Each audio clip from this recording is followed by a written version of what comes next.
Well, hey there, folks. This is Dr. Franklin, and this is a presentation dealing with the processes and stages of clinical supervision.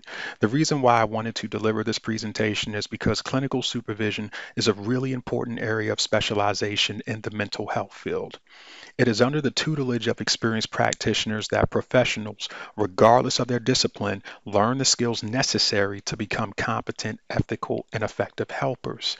Now, here's the thing: supervision is a different relationship than counseling and therapy. More specifically put, the primary purpose of clinical supervision is to review practitioners' work to increase their skills and help them solve problems in order to provide clients the optimal quality of service possible and prevent any harm from occurring. Now, what sets clinical supervision aside from other types of relationships is typically the evaluative component. And since there's an evaluative component that's typically in there, this brings about issues that have to be addressed, such as power, trust, safety, and control. This isn't even to mention the other ethical and legal issues that must be addressed in clinical supervision as well. So, in this presentation, I'll be touching on some of the unique nuances that show up that characterize clinical supervision. From a bird's eye view, I'll give you some of the stages of clinical supervision, and I'm hoping that in my discussion of the processes, stages, and possible skills and interventions you can use in supervision, that you'll be able to glean some useful tools that you can use in your experiences. So, clinical supervision is ultimately a balancing act between the needs of the supervisee and the needs of the client. Now, this balancing act can be difficult and stressful or exciting and fulfilling, depending on a number of variables. The first requirements for success as a clinical supervisor is to understand the function and purpose of supervision and how supervision is different from other relationships. Secondly, supervisors need to understand the ethical and legal issues that affect the supervisory relationship. Thirdly, they need to acquire a model for supervision, learn to set goals, create structure, and use suitable methods and techniques, understand the pitfalls and problems inherent in supervision, and focus time and attention on building the supervision relationship. Lastly, supervisors have to find time for supervision, and that can be a challenge no matter what organization you're a part of or whatever type of model of supervision you are utilizing. Usually, what typically happens is that a person will be promoted to be a clinical supervisor because they are an effective clinician. However, just because you're an effective clinician doesn't necessarily mean you'll be an effective supervisor. The paucity of research and lack of training in clinical supervision, along with the impact of contextual factors and the multiplicity of roles required of supervisors, have a direct impact on ethical practice of supervision. So, ethically, one of the first demands for clinical supervision is the necessity for them to be competent to supervise. This means that supervisors are fully trained and knowledgeable about the role and function of clinical supervisors. Now, with that being said, I provided you a broad list of recommended competencies for all clinical supervisors. Depending on one's field or discipline, specific competencies that are important to that practice should be added. Now, having said that, most studies in supervision, as well as anecdotal reports by supervisees about their experiences in supervision, continually point to the fact that qualities and attributes of effective supervisors mirror those for effective counselors and psychotherapists. Now, to summarize really quickly, some of the personal attributes that have been consistently identified across the board as essential to effective supervision are trustworthiness, authenticity, genuineness, openness, tolerance, respect, empathy, and flexibility, along with an ability to confront, a concern for a supervisee's growth and well being, a willingness to hear feedback, the possession of personal courage, and, haha, a sense of humor. And since we're talking about qualities of effective supervisors, let me go ahead and address some of the descriptors or the characteristics that make up ineffective supervisors. One of the biggest ones, folks, is a lack of investment in supervision on the part of the supervisors, just a flat out lack of interest in supervision. Other examples of poor supervision may run the gamut from lack of expertness, little support for autonomy, disorganization, excessively non directive behavior, lack of attention to evaluation, such as not being forthcoming about problems with the supervisee's skills until final evaluation, excessive criticalness, unwillingness to ask for or respond to a supervisee's thoughts or feelings, which is essentially emotional neglect, intolerance for differences in style or theoretical model, stereotypical viewpoint on multicultural differences, problems with boundary setting with supervisees, such as turning supervision into psychotherapy for supervisees, too much time spent on administrative detail and not enough on helping supervisees develop clinical expertise. Do I need to go on, folks? Do I need to go on? Qualities of ineffective or bad supervisors. I guess I will. Unavailable, inconsistent, inconsiderate, dogmatic, closed, prejudiced, intolerant, inflexible, arrogant, critical. I'll stop because I don't want you to be characterized by that in your supervision experiences. All right, so in terms of trying to move forward and structure supervision the way that you want it so that you can be effective, it's really important that you utilize informed consent for supervisees and that you don't take the approach of Sweet Brown. The rationale for informed consent in counseling can be stated in simple terms. Clients have a right to know what they are getting into when they come for counseling. Now, the same principle applies equally to the supervisory relationship. Supervisees have a right to be fully informed at the outset about what supervision will entail. Now, despite laying things out with these key components that you see listed in the slide, surprises are bound to happen due to the learning process itself and the complexity of human functioning, not necessarily due to carelessness or omissions on the part of the supervisor. Nevertheless, let's go through some of these key components that should be in your informed consent when you are meeting with your supervisees. One, you need to talk about the purposes of supervision. All supervision shares the same general purpose of fostering the professional growth and enhancing the skills of the supervisee while protecting the client from harm. You also want to make sure that in your informed consent, you have information about yourself. So information about the supervisor. Supervisees need to know that their supervisors are qualified by training, experience, and credentials so that they will feel confident that the supervisory relationship will benefit them. This is particularly the case when the supervisor and supervisee are from different disciplines within the mental health field. Now, you need to list out the expectations, roles, and responsibilities in this informed consent. Just as clients sometimes have very little notion of what to expect in counseling, supervisees may enter a supervisory relationship having given little thought to the specific responsibilities they will be expected to fulfill. If the supervisor is providing administrative as well as clinical supervision to the supervisee, distinctions between the responsibilities of the two roles should be clarified. Logistics of supervision. So you need to include that in the informed consent that ultimately the supervisee will sign. A discussion of logistics should lead to an agreement on a myriad of details.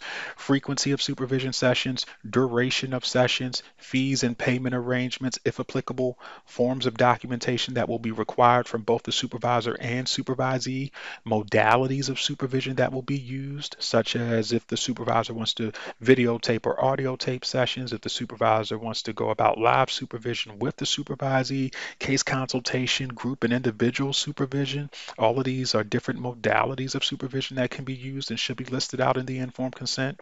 Procedures for handling emergency situations, not just in the therapeutic context of the supervisee and the client, but also within the supervisee supervisor relationship, and any contractual obligations of both parties that will need to be fulfilled.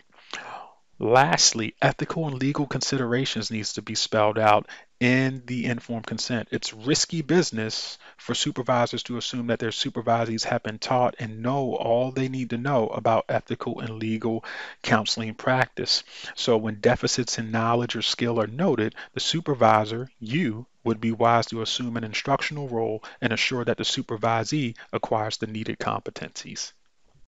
Now, ultimately, this informed consent agreement between the supervisor and the supervisee will serve as a structural guide so that the supervisee can get the most out of this relationship with their supervisor, and so that the supervisor, in a very fair and objective, accurate way, can go about the evaluative component of the supervisory relationship.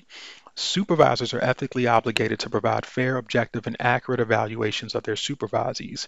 Supervisors and supervisees alike, though, often feel uncomfortable and anxious about evaluation, and supervisors may be tempted to avoid dealing with it when feedback will not be positive. Avoiding the responsibility, however, can have some serious consequences.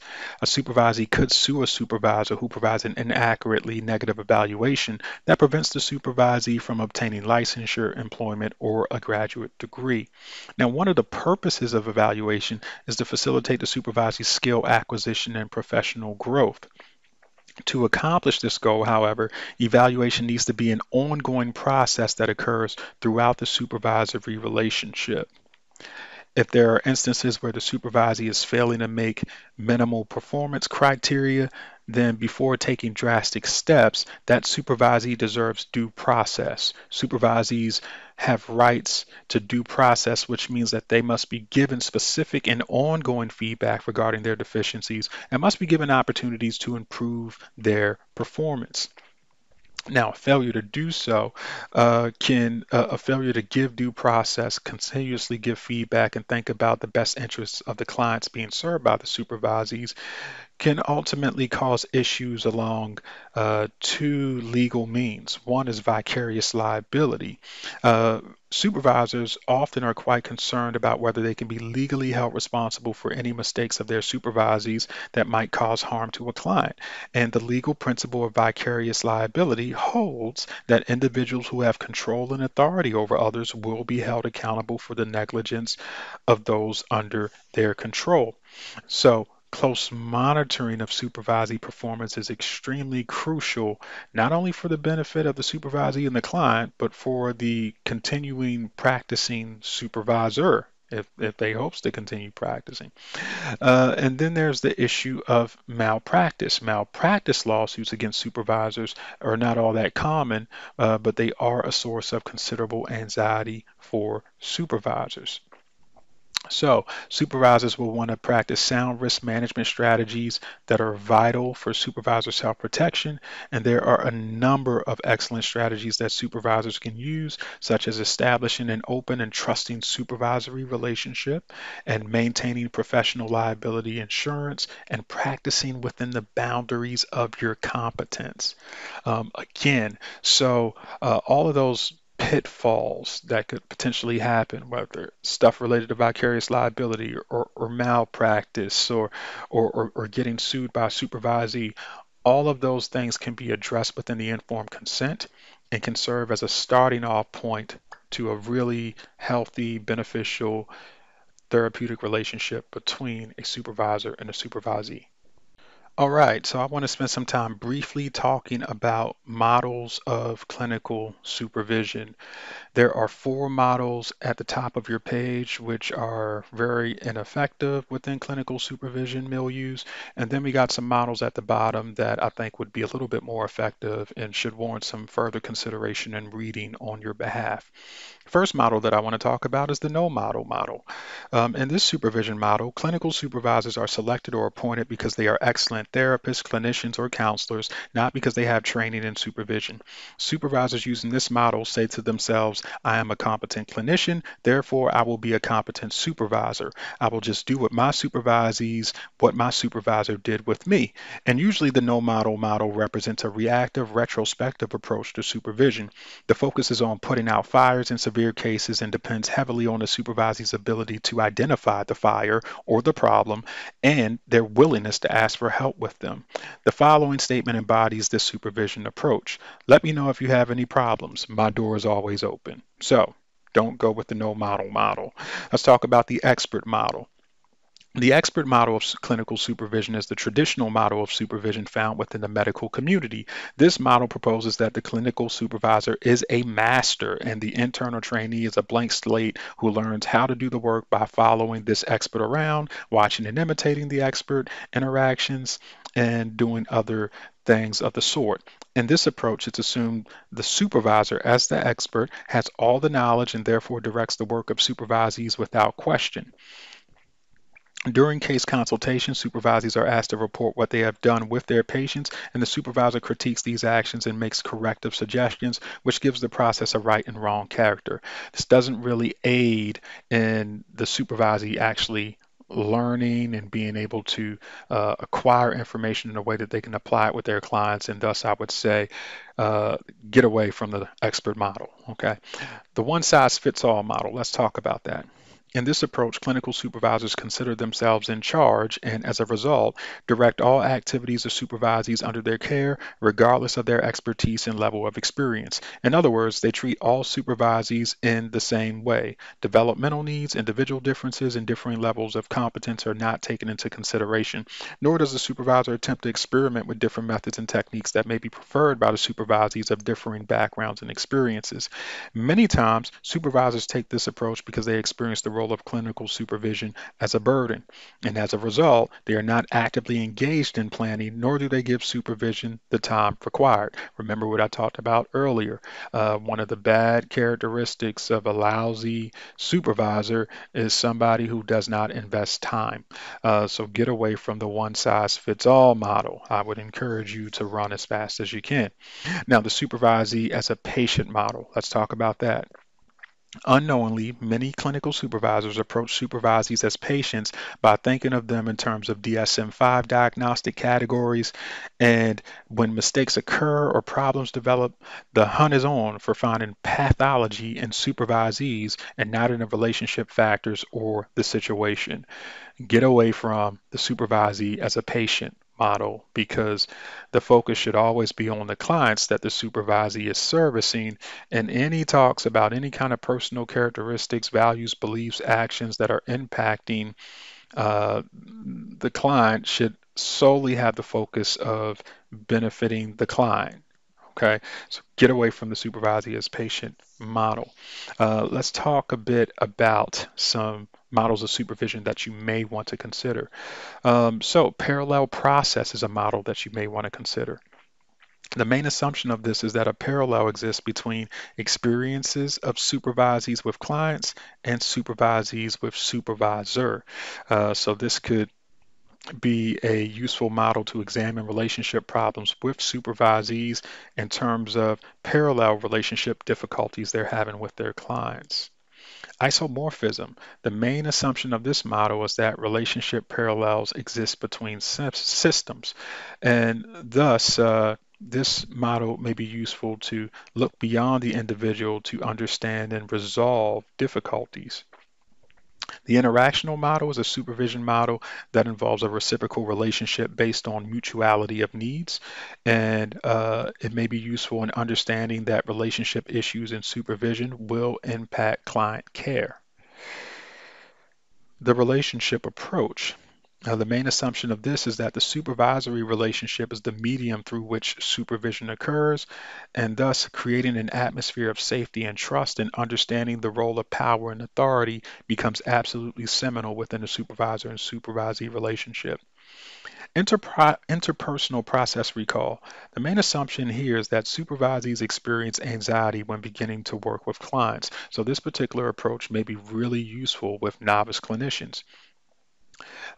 This model may involve interventions that include providing supervisees with opportunities to explore effective responses to clients. And then finally, one of my favorite approaches, the developmental approach, involves the supervisor, supervisee, and supervision relationship changing in quality over time based on the development of the supervisee. How this looks in applied form is that there's a need to customize supervision based on level of development. So, the latter six models you may want to consider when going about conducting supervision with your supervisees, and you may also want to think about an eclectic approach or using a comprehensive model of supervision that may have a lot of different components from these six models. Now, once a model for supervision has been selected, the next step is to select a structure in which to actualize the model. Even though historically the design for delivery of clinical supervision is one where supervisor and supervisee sit down together for an hour and review cases, there are actually a number of other possible formats, such as group, peer, or team supervision.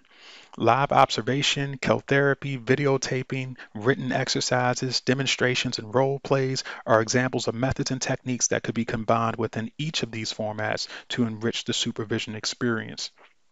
Even the most experienced supervisor would do well to spend significant time pondering all of these possibilities for a number of important reasons. First, the format for delivery of supervision, along with the selection and combination of methods and techniques, will play a significant part in the growth and development of supervisees. Second, the choice of format, methods, and techniques serves as a key function in monitoring the activities of supervisees and facilitating a high quality of care for clients. Third, the use of a variety of formats, methods, and techniques will also be an integral piece of ethical clinical supervision practice as they enhance the fair treatment of supervisees, especially in the area of dual relationships, multicultural differences, and evaluation. So, when you're considering all the options for supervision structure, it might be helpful to familiarize oneself with the advantages and disadvantages of each of the formats I have listed on this slide.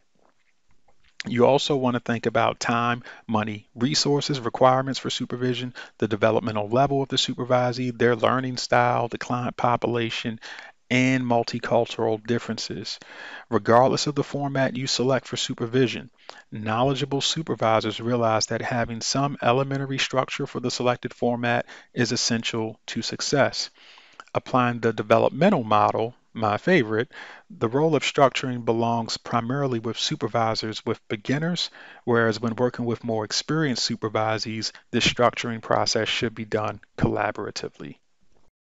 A variety of methods and techniques could be selected to use with the various supervision formats that I discussed earlier. For example, methods such as case consultation, written activities, audio and videotaping, live supervision, and co-therapy can be utilized within individual, group, team, or peer supervision. Then techniques such as modeling, demonstration, role play, and role reversal, gestalt, empty chair, and psychodrama could be employed with each format or method as well.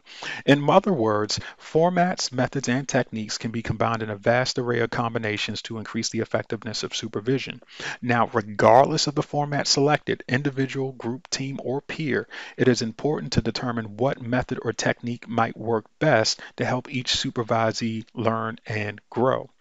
For example, case consultation is the most common method of supervision employed with supervisees at all levels of experience, yet it is totally a verbal and auditory learning approach that requires a vast repertoire of skill and knowledge by supervisees about any number of subjects and the capacity for abstract thinking, such as the ability to identify and select important information out of a myriad of details, as well as a verbal fluidity in order for it to be done successfully. It may not be the most effective learning strategy for supervisees who are concrete in their thinking and less able to handle cognitive complexity, visual or kinesthetic learners, or people for whom English is a second language. Instead, the addition of written assignments, such as a case review sheet or written questions, to the standard verbal form of case presentation may increase learning for many supervisees. Another reason to use a variety of methods and techniques in supervision is that it not only improves the clinical supervisor's training function, but it also assists in the critical role of monitoring by providing the supervisor a much broader picture of what is occurring with supervisees and their clients. For example, by adding written assignments, role play with reversal to individual case consultation, or videotaping and co-therapy to group supervision, it provides supervisors with a more complete picture of supervisee skills and ability to work competently with clients. Hence, it is essential for clinical supervisors to expand their repertoire within each format to include a variety of methods and techniques and be able to combine them for maximum learning and monitoring benefit. So now that we've talked about different models that can be used in clinical supervision, we've talked about different formats for clinical supervision, and we've also talked about different methods and techniques that can be employed in clinical supervision. Now it's important to address issues that deal with preparing for supervision. One of the some key issues may involve establishing goals and objectives, plans and structure, methods and techniques, evaluation procedures, monitoring concerns, and administrative tasks and paperwork.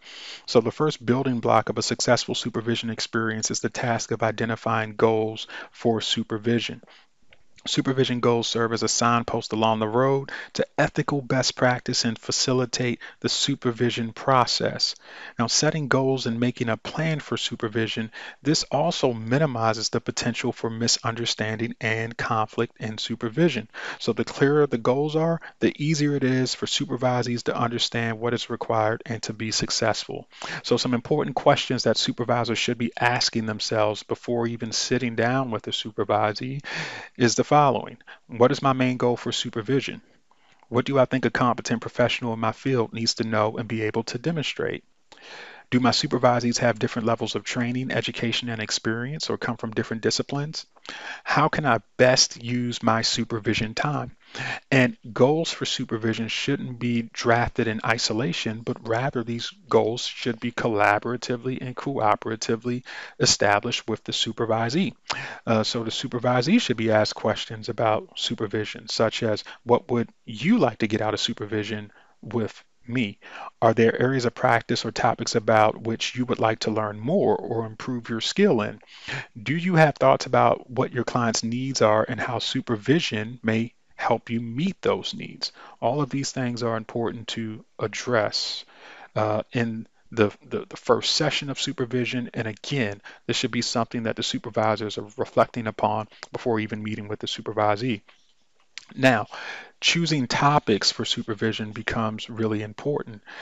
Suggested topics that one may want to consider include developing self-awareness, mastering intervention techniques, becoming skilled in use of assessment and diagnostic methods, developing the ability to work with cultural differences, learning proper written documentation, developing a theoretical basis for practice, knowing one's limitations and being willing to seek consultation, setting appropriate boundaries, and practicing ethically.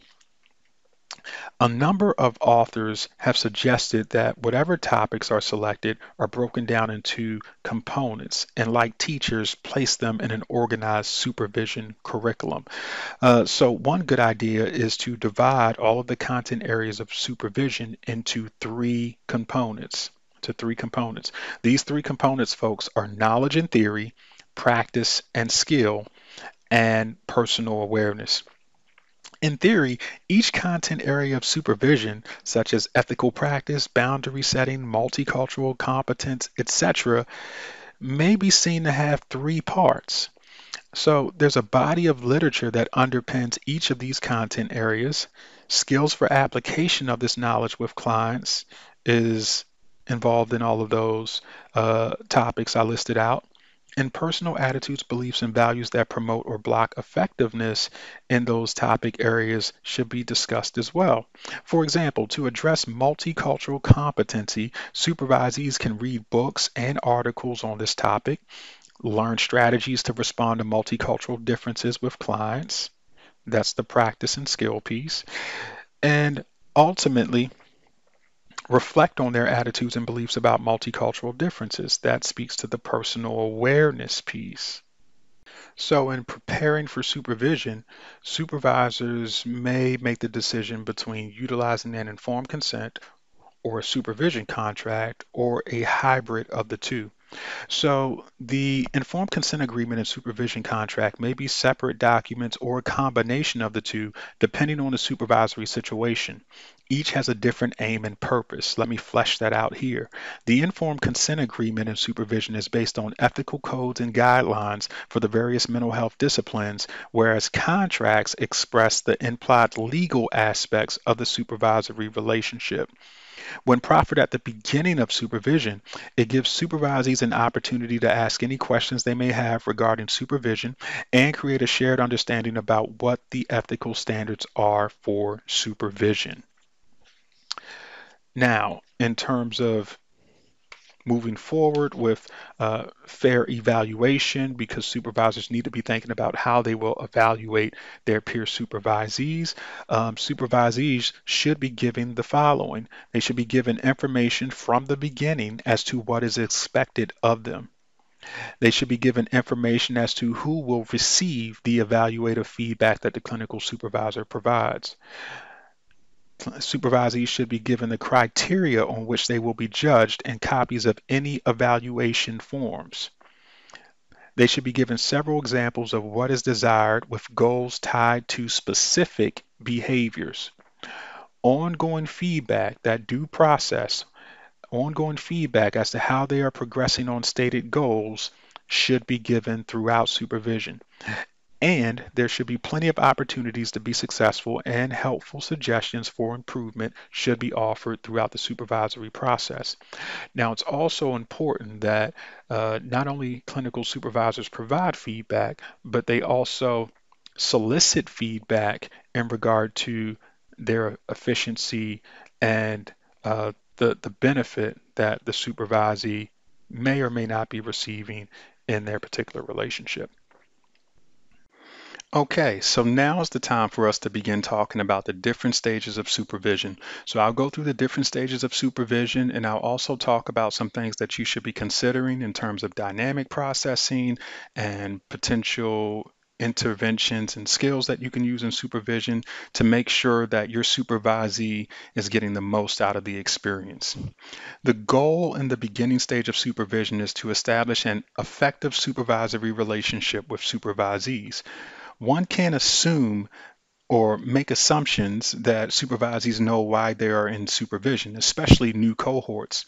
Supervisors need to work resolutely at the beginning to build an understanding and agreement concerning expectations and tasks, reduce anxiety, and create a safe place for supervision to take place. Using a developmental approach will allow you to adjust the content of supervision to the needs of the therapist, and it will allow you to focus on creating a safe environment initially. Once the safe environment is established, then you can eventually transition to corrective/suggestive feedback in latter stages of supervision. New supervisors could also benefit from taking a developmental approach, given that it may be tough to establish one's authority and expertise. So, a collaborative approach may be essential to working with the peer supervisee if the supervisor is new. Building a supervisory working alliance will typically involve three elements: explanation of tasks and goals for supervision, an agreement on the meaning of these tasks and goals, and a sense of liking and caring between supervisor and supervisee. Trust becomes important, and across all supervisory approaches, empathy, genuineness, warmth, trust, and positive regard are common to all effective supervisors. One can use self-disclosure to foster openness, honesty, and willingness to make mistakes. Of course, be selective about what is disclosed. Supervisees may be concerned about appearing to be competent in their effectiveness in working with clients. The existence of multiple relationships or role conflict may affect the supervisory experience.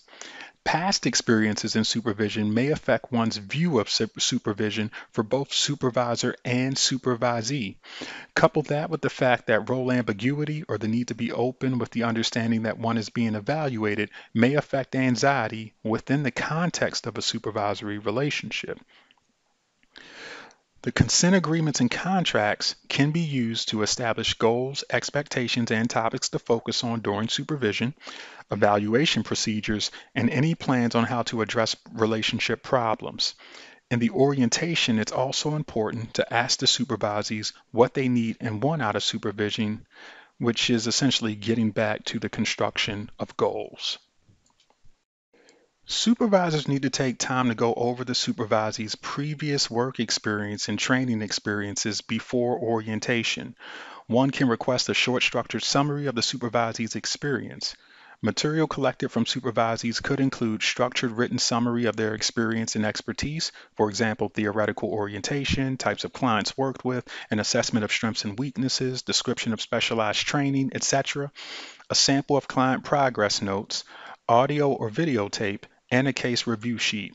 It would also be helpful for supervisors to explain their background and experiences as well as in the onset of clinical supervision. Make sure adequate time is taken to structure supervision. At the first meeting, supervisors need to go over the expectations, goals, tasks, ground rules, and structure for supervision, including record keeping requirements, evaluation procedures, and the means available to supervisees for resolving problems. Thereafter, the focus of orientation will vary for each supervision setting based on client needs, organizational setting, role of the supervisee, and the supervisee's level of development, skills, and expertise. You want to strive to create a safe place for supervisees in the beginning stage. Strive to create a safe space for your supervisees by using unconditional positive regard, challenging them, and offering alternative options for consideration.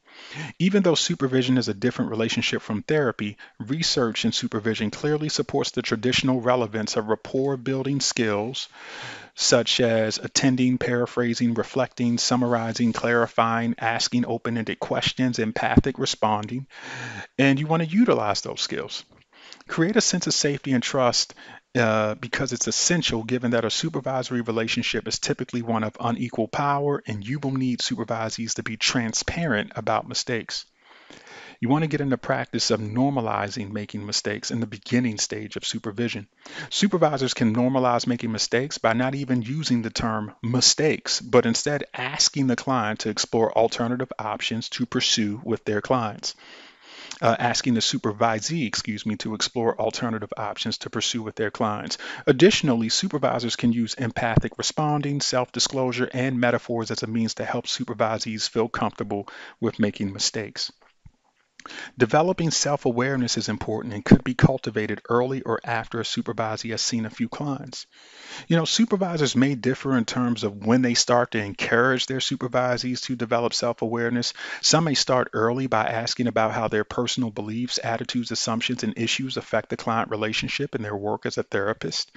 Reflective thinking is an active, ongoing process of self examination that should be encouraged, where counselors and therapists explore theories, beliefs, and assumptions so as to better understand and respond to their clients. Sometimes self awareness can be cultivated by asking supervisees how connected they are with their client or where they are in relationship to their client. Questions can become more complex once supervisees are more experienced. Exploring one's personal beliefs, attitudes, issues, and history as it relates to sexual orientation, grief and loss, conflict, confrontation, the need to be liked, perfectionistic thinking, and illogical thinking is all important to explore as it could be connected to the work one does with their clients. There are numerous ways to bring the topic of self awareness into supervision, and traditional techniques include journaling, process recording, genograms, experiential training exercises, and the employment of thought provoking questions during case consultation. Continuing on with the beginning stage, challenging distorted and illogical thoughts of novice supervisees is important. Before endeavoring to help others, supervisees must be able to accept their own mistakes and imperfections and to believe that even though they are not perfect, they are also not failures. Demands for perfection may also play a significant role in how supervisees respond to corrective feedback in supervision. One can address these distorted thoughts by generating a list and disputing them, having supervisees pay attention to extreme words in their discussion of clients, asking thought provoking questions to get supervisees to process illogical thinking in real time, and engaging in role play with supervisees to generate new ways of being. Common problems to address in supervision. Let's talk about that a bit. It may be necessary to get the supervisee to reflect on how their dress and appearance is impacting their efficiency with clients, especially if the dress is atypical, very provocative, and unlike the norm found in the area. Sexual attraction to clients is normal and is the top reason for so many malpractice suits. Sexual attraction to clients should be normalized and discussed in a way that is solution oriented and leads the supervisee to understand how they can navigate the impasse to focus on serving the client. Additionally, being attracted to clients for other reasons, such as similarities in upbringing, same hobbies, similar cultural heritage, ethnic background, and problems that are analogous to the therapist, may cause boundaries to be crossed and thus should be identified and circumvented. One can address these issues by owning feelings, reminding supervisees of the goals for supervision, using empathic responding, stating the problem, using specific behavioral examples, and asking the supervisee to own the problem with strategic processing questions. Documentation of client care is extremely important because it serves as a guide to the attainment of client goals and provides information on where processes were left off. Additionally, client records can be subpoenaed. There are several models that exist for the documentation of notes, from BURP, Behavior Intervention Response Plan, SOAP, Mnemonic, Subjective Objective Assessment and Plan, and these models are used to document the effectiveness of therapy. For some supervisees, especially novice supervisees, using structured forms may be the better option, and supervisors may need to use outstanding examples of required paperwork so that supervisees will have a model from which they can duplicate. Now let's segue into talking about the intermediate stage of supervision. The main task of the intermediate stage is to challenge supervisees to solve problems, overcome obstacles, and get the work done. Supervisees also need to be able to give and receive feedback in a climate of care, promote development of self-awareness and ownership of goals, move supervisees toward independent functioning and decision making, and confront problems and difficulties in the working alliance. Supervisees need to speak up and challenge their supervisors, and supervisors should be challenging them if they are to advance to stages of self-efficacy. Corrective feedback should be a cornerstone of intermediate supervision. Corrective feedback is essential to the supervision process. Supervisors should engage in self-reflection to determine how comfortable they feel with providing corrective feedback. They should also strive to explore how their supervisees received feedback in the past. Focusing on specific behaviors in a non-tentative way is the best way to give feedback, and you may want to include an introductory stem as well. That is, make sure that it's emphasized that it's your impression, okay, with I statements instead of you statements, which come across as blaming. Supervisors should avoid general statements about a person's personality or global statements that are vague and err more on the interpretation side. So observation skills are extremely important. Also, supervisors want to be careful in how much corrective feedback is offered in a session, as this could overwhelm a supervisee. Most important matters deserve the foci. Finally, self-disclosure and empathetic responding will help diffuse anxiety and facilitate openness. Coaching skills can be used to provide feedback to supervisees in their intermediate stage of supervision. Coaching puts the onus for change in the hands of the supervisee. Clear goals and objectives are extremely important if the coaching model is to be used. Coaching requires commitment to change, trust, reciprocity, honesty, and openness. It is often used as a technique to help supervisees reach their goals by identifying obstacles and thinking of as many viable solutions as possible to overcome those obstacles. To this end, coaches may use skills such as cheerleading, telling the hard truth, bottom lining, creating action plans, goal sheets, and the instant payoff technique. Exact dates and times for each step of the action plan should be laid out if any progress is to be made, and a means in which supervisees can provide supervisors with feedback is key. A system of being rewarded for solving the problem should be included as well. Implementing problem-solving skills could be useful in the intermediate stage of supervision. A problem exists when there is a gap between what is occurring and what is ideal. There are several ways to manage problems that supervisees may bring to the working relationship with a supervisor. One way is to compartmentalize, Swiss cheese, or work actively to identify the main problem. After identifying the main problem, with much reliance on one's clinical skill set, then one can brainstorm as many solutions to the problem with the caveat that judgment on those solutions should be suspended. The best solution would be to put to use that particular solution in an action plan. Situational problem solving may include analyzing issues along 3 lines. 1, blocks in the situation. Blocks in the situation may be inadequate resources, guidelines, organization changing focus.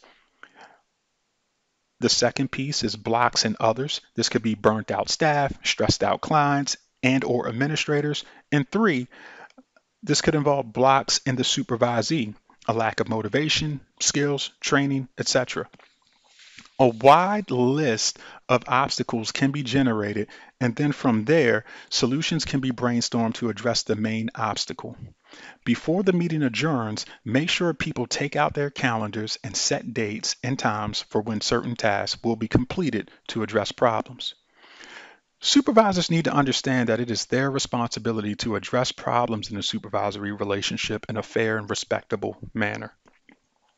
Problems could arise in a supervisory relationship for a number of reasons. Sometimes problems occur because of a poor fit of style across supervisor and supervisee.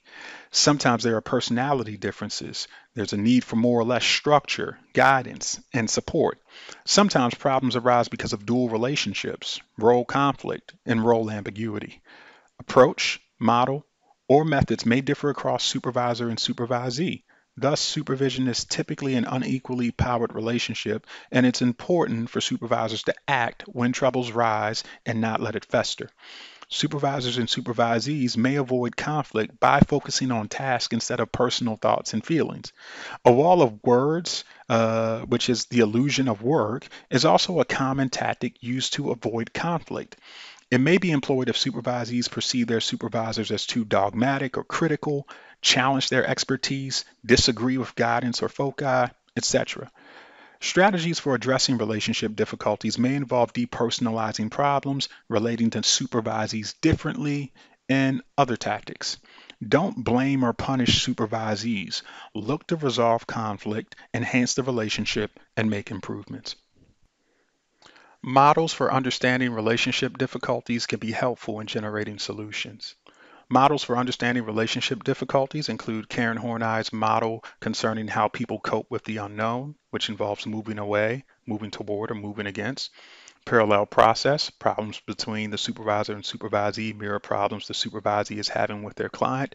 Trans-theoretical model of change, pre-contemplation, contemplation, preparation, etc. And using a systems perspective, which could be used to determine if the supervisor is overfunctioning and the supervisee is underfunctioning. The latter scenario is particularly the case for new supervisors who were tapped because they have proven to be efficient in some other role. So I'd highly encourage you to research those models and potentially use them should conflicts arise in your supervisory relationship. There are many contributing factors that could affect the supervisor and supervisee relationship. Some contributing factors may include externalization of control or blame. Blame could be the problem with supervisees and clients alike. A supervisor should strive to focus on moving supervisees from externalized thinking about problems to more internalized ownership of issues. Supervisors and supervisees may have a tendency to respond to each other in the context of other relationship experiences with authority or based on prior experiences in supervision, past problems with parents or teachers, and attitudes and beliefs about authority. Engaging in self-reflection and continued education to discuss the normalcy of transference and countertransference reactions in supervision can help the dyad be prepared with ways to respond. Multicultural differences that are easily identified and less obvious, such as age, education, model, or practice, should be discussed in the context of client cases. It may be helpful to discuss the differences that exist between supervisee and clients, and then discuss how those differences might affect their assumptions and viewpoints about the client, client's problems, and intervention strategies. Stress, burnout, and compassion fatigue should be assessed with inexperienced supervisees as they start to manage their workload and productivity requirements, along with the needs of their clients as they experience high stress. Resolving relationship problems in supervision may involve rapport building skills, self involving statements, solution focused questions, and paradoxical interventions. Supervisors should strive to have an open dialogue with their supervisees about the relationship difficulties. Lots of self reflection should be engaged in, and the seminal factor should be making sure that supervisor and supervisee relationship dynamics that are problematic do not spill over into supervisees' issues with their clients.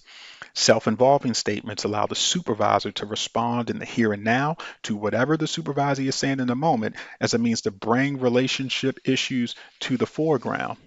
Rapport building skills such as self disclosure, empathic responding, open ended questions, and summarizing are great in the supervisor and supervisee relationship as well as in a clinician and client relationship. Taking a solution-focused response involves the supervisor serving as a consultant and relying on the supervisee to provide answers and solutions to relationship problems. Paradoxical interventions can be strategies to employ with individuals who are resistant to supervisor feedback by way of affirming their care for clients and at the same time bringing in suggestions and interventions that supervisors would like them to consider. Let's talk more specifically about working with certain types of supervisees. Working with anxious or perfectionistic supervisees. It is not atypical to come across supervisees on the doctoral level who are perfectionistic. The problem is that anxiety related to perfectionism can interfere with the learning process. Some strategies that may be helpful to break past the perfectionism is to use exaggeration by way of percentages. For example, suggest that the supervisee is trying to get a 100% with a particular client. One can also reframe by helping the supervisee to take inventory of things they did well with the client as opposed to focusing on all the issues. And then paradoxical approaches could be used as well as a means to decrease anxiety and promote brainstorming. For example, I don't know how you are going to solve that problem because it seems pretty challenging and overwhelming. Or you are probably not ready to try this. And suggesting that the supervisee do more of the thing that is causing the problem to see if that'll have an impact. One could also encourage the supervisee to take small steps to change. For example, what is one thing you can do differently with the client? Working with defensive and resistant supervisees. When working with defensive and resistant supervisees, it may be helpful for the supervisor to engage in self-reflection and ask themselves if they are coming across as dogmatic, critical, judgmental, closed, and intolerant. Oftentimes, a shift in one's approach may change the relationship dynamic. It may also be beneficial to honor the resistance by going with it, acting confused, using tentative language when offering suggestions, agreeing with someone who is criticizing and attacking, and then getting them to expound on their thoughts, using the phantom supervisor approach or relaying stories in a manner that has some suggested intervention in it, but make sure your self-disclosure is focused on the issue at hand, employing humor, and preempting objection. So calling out the supervisee will likely disagree with what is getting ready to be said and then launching into your suggestion. Let's talk about diffusing anger. When dealing with anger in supervision sessions, that's the result of new regulations, feeling overworked, or for other reasons, it's best for supervisors to calm the waters without shutting down conversation. The best way to do this is to show that you hear the supervisee's feelings and have some understanding of their perspective. One does not necessarily have to agree with the supervisee. Keep in mind that expressing anger can lead to improvement in relationship. Working with ambivalence. It's easy to interpret ambivalence as resistance, but with skill, one may find that a supervisee feels uncertainty about changing behavior as it could lead to failure or success. Both of these can cause extreme reactions. Sometimes supervisees may struggle with attending supervision and being involved in supervision due to competing demands. Asking open-ended questions as a means to gauge a supervisee's ambivalence will help uncover it, and then from there, the supervisors can play the role of consultant or coach and encourage the supervisee to brainstorm solutions to ongoing problems. Working with apathetic and uninvolved supervisees.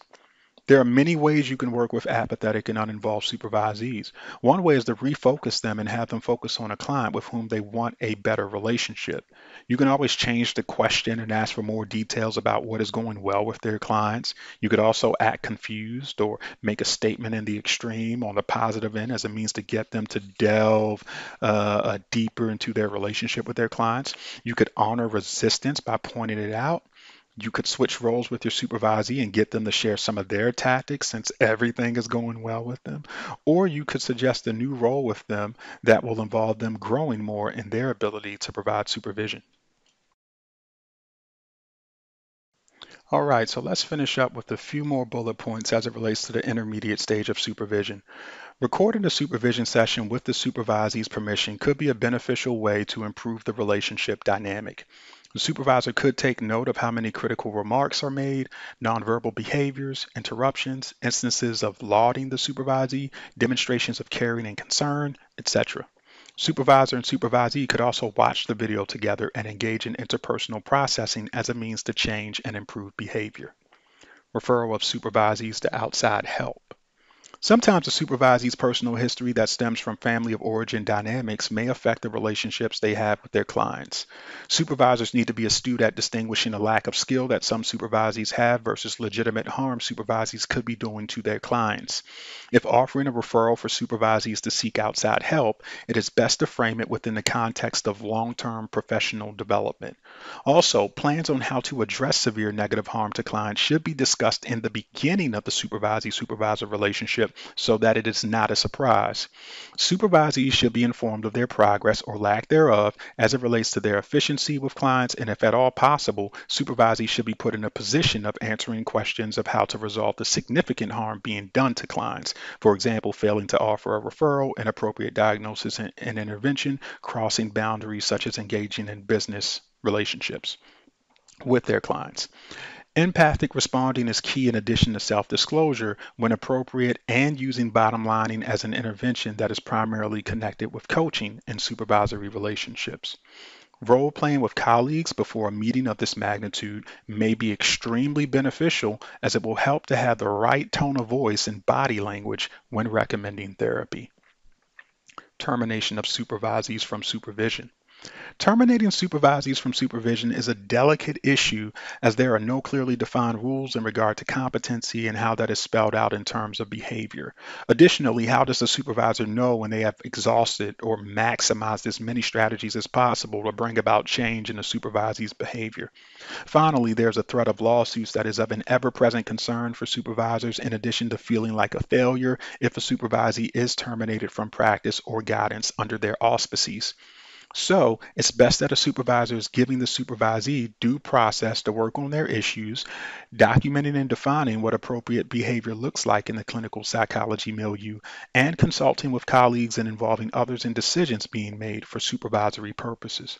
Sometimes a supervisee's behavior is entrenched and is not amenable to changes occurring, and thus termination may be warranted. Using the ethical codes and legal codes are a good course of action to ensure that the supervisor remains the gatekeeper to the profession and ensures that clients will not be harmed. 6 months is usually a rule of thumb time frame to see if changes will occur with the supervisees. If they do not occur, then termination may be imminent. Supervisors should seek counseling if they are having nagging thoughts of being a failure, as this will help them be effective in their supervisory role with other clients and it will serve as good modeling for doctoral students. The advanced stage of supervision. The goal of supervision at this stage is to treat supervisees in a more peer-like fashion. The supervisor takes on more of a consultative role and may ask a bunch of open-ended questions using when, how, what, where as a means to get the supervisee to reflect on their experience.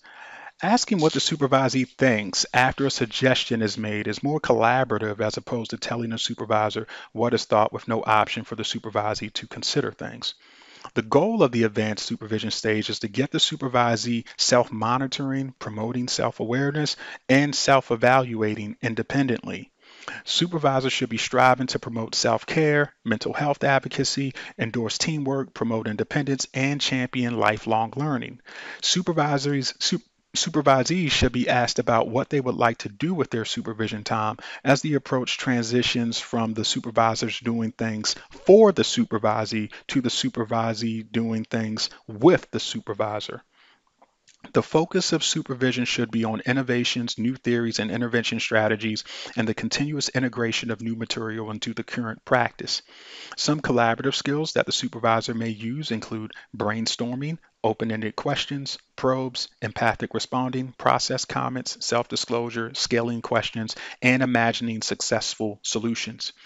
Commenting on progress over time would be a helpful strategy as well, especially if it involves the supervisee really embracing the advanced stage of supervision by way of the comments made in supervision. For example, instead of asking the supervisor what they perceive, the supervisee tells the supervisor what they are already perceiving and then gets feedback afterwards. Promoting teamwork.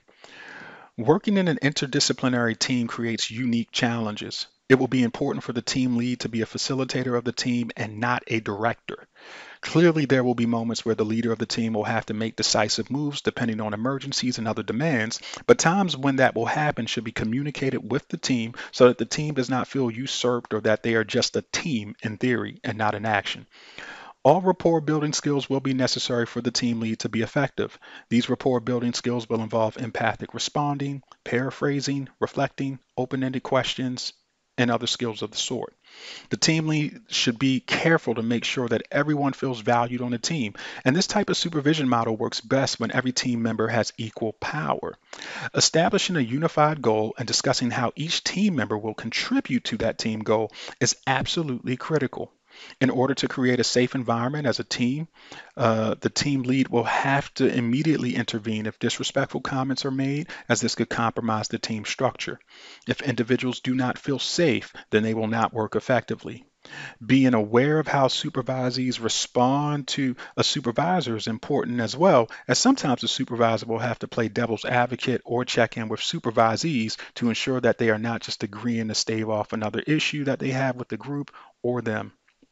Communicating expectations, sharing vision, and using teamwork skills is important if a supervisor is to be effective with this approach. The team lead should desire to develop group cohesion and manage harmful conflict. Importance of personal and professional development.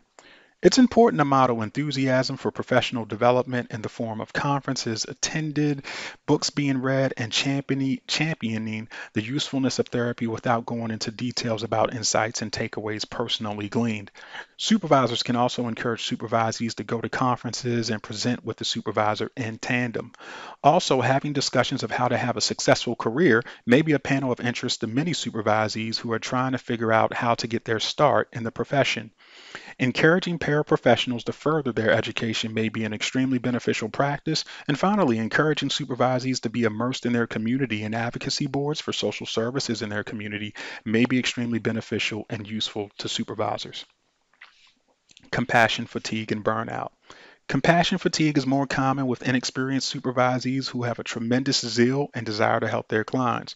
If the issue is personal to the supervisee, this could lead to vicarious traumatization or secondary trauma. Supervisors should be careful to encourage supervisees to reach out before they are overwhelmed with problems. It's suggested that disengagement or boundary setting that involves leaving client problems at the office and finding satisfaction, which involves being able to see success in helping people for whom there is little one can do to relieve pain and suffering, is beneficial. Some researchers and theorists even recommend building endurance or stamina by cultivating strengths and resources as a means to resist stress rather than a reactive position implied by the terms coping and burnout prevention. Stamina may involve selectivity, accountability, inquisitiveness, and negotiation. Burnout is more likely if a person is faced with overwhelming pressure to meet the needs of clients and they are caught up in the structures and policies of the work environment. Little job accomplishment usually accounts for this. One approach supervisors could use to prevent burnout is to provide a safe place to process thoughts and feelings and referring out or encouraging them to seek outside help. When supervisors get to advanced levels of supervision, then they should always be asking themselves how they can grow in their skill and expertise. It's customary for supervisors to seek out consultation when dealing with problematic supervisory relationships, but engaging in a supervision or group supervision of supervision may have a lot of benefits as it can help individuals to continue to grow, improve the quality of supervision, and it can stave off negative consequences of blind spots. Peer consultation groups is a great way to get feedback from other supervisors about cases. As with the establishment of any group, rules, expectations, boundaries, goals, leadership, and ways of handling conflict will have to be addressed early on. It may be helpful to have a highly regarded person in the field serve as leader slash facilitator of the group. These groups work best when there is not a huge power differential across the individuals that compose the group. Also, when supervisors are working out of different work environments, the group can be kept together better. These groups can be formed as a result of networking at conferences, professional organizations, or they can be formed at a local university. If the group members believe in the value of the enterprise, then ultimately they can make it happen. These types of groups may work well because it's simply just a sharing of suggestions and concerns, and this is especially the case if structure is created with a formal evaluative feedback or rating scale. The more diverse the group membership, the more attention needs to be paid to members' needs, expectations, boundary settings, rules, and group structure. Talking with other supervisors can aid with problem solving, fostering self-awareness, fostering professional growth, improving motivation, etc. It may be helpful to create a fishbowl effect and have supervisees watch the session so that they can learn, and some supervisors could elect to bring a video recording of their session to the peer consultation group for more feedback. Bad or lousy supervision can sometimes occur because of a lack of training and skills. Sometimes these impaired supervisors may be oblivious to the fact that they are unsuccessful or doing something wrong. Sometimes bad supervision can come about because of a misunderstanding about expectations and roles. It can also occur due to burnout. Impaired supervision is when supervisors are making gross ethical mishaps, which include misusing power, overstepping sexual boundaries, being vindictive, demeaning supervisees, showing contempt for supervisees, and acting in a blatantly prejudiced manner. All of these harmful behaviors can cause a supervisee not to feel safe and feel like they can trust theirs and feel like they can't trust the supervisor, and thus compromise the quality of supervision and ultimately the benefit that the clients can receive. There are a few things that can be put in place to curtail the possibility of this happening. Ethical codes can be displayed prominently. Supervisors can seek peer consultative groups. Anonymous feedback boxes can be provided. Supervisors should receive some formalized feedback from their supervisees. Stressing training and supervision would be beneficial. And identifying safe people for supervisees to speak to about any unethical behavior on the part of the supervisors. Finally, though very controversial, individuals can contact licensing boards for any licensed professional that is acting unethically. Ending supervision may take the same type of flow of closing out that a psychotherapy arrangement would, and that there's a great deal of reflection, the evaluation is reviewed, scaling questions are used, it's asked what a supervisee may do when they practice independently, and maybe there's some gift giving as the rules are not clear about how that should occur in supervision. Some supervisors elect to have a plaque on which they place the names of all of their supervisees who successfully complete their licensure hours. Even if supervision is a standard practice at a facility, endings mark times for change and encourage reflection. So yes, formal ending times should be considered. All right, so with that being said, that concludes this presentation. I do want to mention that everything that I discussed in this presentation has come from Essentials of Clinical Supervision by Dr. Jane Campbell. I would highly encourage you pick up this resource as it can serve as a great reference for you as you explore different models, different formats, different techniques, the stages more in depth. I tried to give you a very broad overview with lots of specifics in regard to the stages, but admittedly, there were some levels of depth and breadth that I did not get to in this presentation. So thank you for listening and watching. All of the content shared here was either paraphrased again out of this text, and I encourage you to go pick it up. Thanks again. Feel free to share with others if you think it's useful. Take care.